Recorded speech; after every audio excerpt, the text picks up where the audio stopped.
Selamat datang di perkuliahan proses random di program studi Magister Teknik Elektro.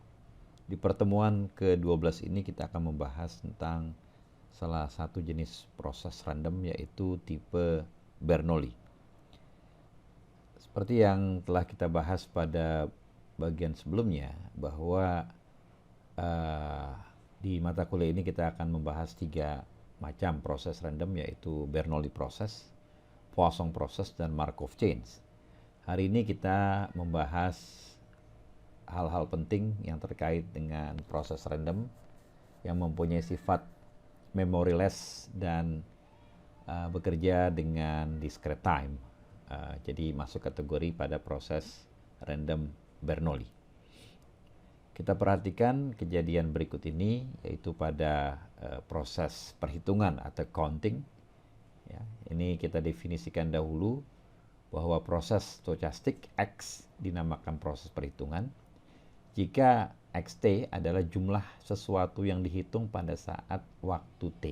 Ya, contohnya misalnya jika entitas yang dihitung itu berupa perintah eksekusi komputer yang tiba, atau jumlah perintah yang terselesaikan, jumlah berita terkirim, jumlah error yang terdeteksi, dan lain sebagainya. Ya, misalnya di sini kita akan lihat sebagai contoh jumlah email yang terkirim. Ya, jadi kalau kita lihat pada saat waktu proses perhitungan ini dimulai pada saat T sama dengan 0, ya, sampai dengan T sama dengan sekitar 8, itu belum ada email yang terkirim, dan pada saat 8 dia ada sebuah email yang terkirim. Kemudian tidak ada lagi email yang terkirim di sini, dan mulai terkirim lagi pada saat T sama dengan 22 dan selanjutnya. Jadi karena ini proses sesuatu yang bertambah, maka variabel random X terhadap waktu ini memiliki nilai yang monoton, naik, ya, bersifat discrete, ya, karena kebetulan yang kita ambil contohnya ada berapa jadian pengiriman. Ya, sebelah kanan juga menampilkan contoh yang lain, misalnya jumlah attachment dari email yang dikirim. Ya, misalnya pada saat yang email pertama tadi ada attachmentnya, kemudian dinaik di sini ada attachment yang bertambah cukup banyak, ya, ada 5. Ini juga termasuk dalam kategori proses counting. Proses Bernoulli, ya, kita pernah belajar ketika di pertemuan-pertemuan awal ketika mengamati terkait dengan Bernoulli trials, ya, atau percobaan Bernoulli, yaitu dengan variabel random xi yang independen. Nah, pada percobaan Bernoulli ini kita memiliki 2 outcomes, 2 keluaran, yaitu misalnya kalau kita melempar koin itu misalnya angka atau simbol, atau misalnya kita mengirimkan data digital berarti biner 1 atau biner 0, itu kita juga bisa kategorikan sebagai suatu kesuksesan atau suatu kegagalan, atau ada yang datang atau tidak datang, ya. Yang jelas di sini ada 2 buah outcome yang kemudian kita bisa memberikan nilai variabel randomnya untuk kesuksesan ini, yaitu X sama dengan 1, dan kegagalan X sama dengan 0. Di samping itu juga kita harus memberikan nilai probabilitasnya. Kalau ini adalah P, maka kegagalan itu 1 minus P. Nah, pada proses random ini kita akan memberikan beberapa asumsi. Yang utama adalah masuk ke dalam istilah IID, yaitu Independent and Identically Distributed. Ya. Independensi ini artinya percobaan satu dengan yang lain tidak saling tergantung. Kemudian yang kedua adalah time homogen, jadi kita asumsikan selama pengamatan P tidak berubah, ya, jadi pengamatannya menjadi lebih mudah. Nah, proses Bernoulli ini bisa memodelkan banyak sekali kejadian random, misalnya perlombaan menang kalah, itu lotre, atau kedatangan customer pada sebuah counter di bank, ya, atau juga misalnya kedatangan paket data pada sebuah server.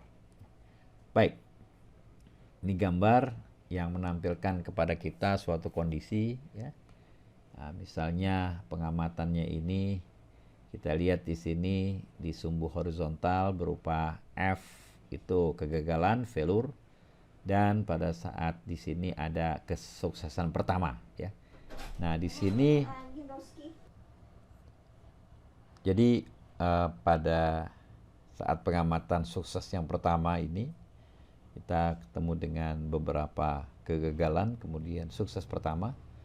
Ini nanti akan kita lihat, ini dia menggambarkan dengan distribusi geometrik ya, dengan P. Demikian juga halnya nanti di sini setelah terjadi sekian kegagalan baru kesuksesan, maka dia juga geometrik. Sedangkan secara keseluruhan jika kita mengamati ya dari awal sampai dengan suatu frame atau slot waktu tertentu, maka proses random ini bisa digambarkan dengan pendekatan Bernoulli ya, yaitu dengan model yang lebih lengkapnya yaitu binomial, yang mana di sini memiliki dua buah variabel n dan p. N adalah jumlah percobaannya, kemudian p adalah probabilitasnya. Ya, jadi kita akan dapati nanti jumlah kesuksesan di sini berapa probabilitasnya. Oke. Nah, ini adalah perhitungan detailnya ya.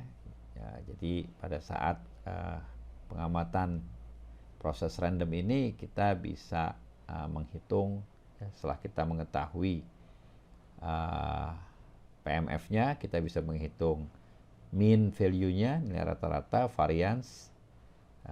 Kemudian kita bisa menggambarkan nanti berbagai macam hal yang terkait dengan proses random ini ya, misalnya tentang joint probability-nya. Nah, karena dia independen, maka nanti joint probability-nya bisa berupa perkalian dari seluruh probabilitas masing-masing kejadian tersebut.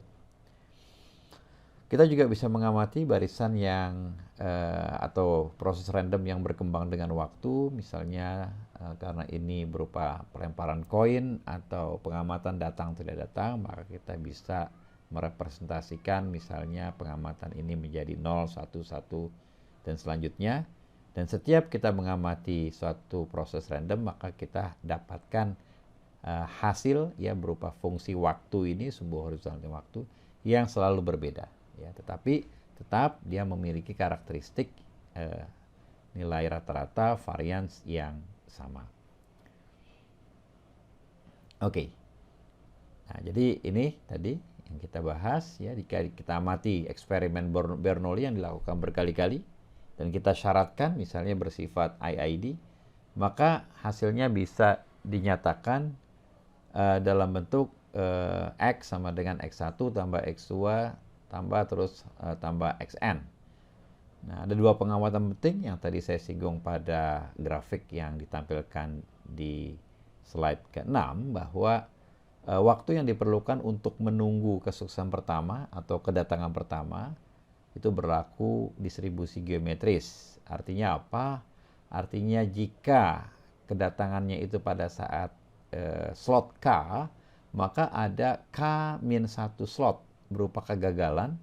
Jadi dengan probabilitas 1 dikurang P yang akan kita pangkatkan dengan K-1, kemudian kita kalikan dengan proses kesuksesan tadi yang memiliki probabilitas P ya. Kita juga bisa mendapatkan nilai rata-rata dan juga bisa mendapatkan variansnya. Kemudian jika kita lakukan N percobaan dengan K buah sukses, maka berlaku distribusi binomial ya, sesuai dengan yang kita dapatkan pada pertemuan yang lampau, dan kita bisa menghitung juga nilai rata-rata dan variansnya. Baik, nah sekarang kita amati satu dua hal yang terkait dengan proses random Bernoulli ini. Ya, jika kita amati sebuah proses Bernoulli sampai dengan waktu tertentu, ya, kemudian kita amati lagi sesudahnya. Ya, jadi waktu awal ini n slot waktu kita namakan sebagai proses random X, sedangkan setelah itu ya mulai dari n tambah 1 dan seterusnya adalah proses random Y. Maka yang terjadi adalah bahwa proses random yang kedua ini juga independen terhadap proses random yang sebelumnya.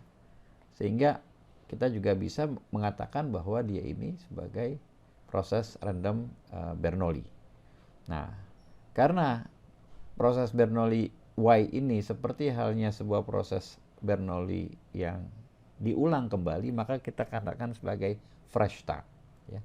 Dan setelah waktu N terjadi fresh start tersebut, fresh ya, tidak tergantung dari apa yang sebelumnya terjadi. Dan demikian juga halnya jika kita amati sampai suatu kejadian tertentu sukses, maka juga hal ini menjadi suatu yang tidak mementingkan apa yang sebelumnya terjadi, ya. Maka dikatakan juga fresh start, ya, seperti seolah-olah tidak terjadi apapun. Nah, sekarang kita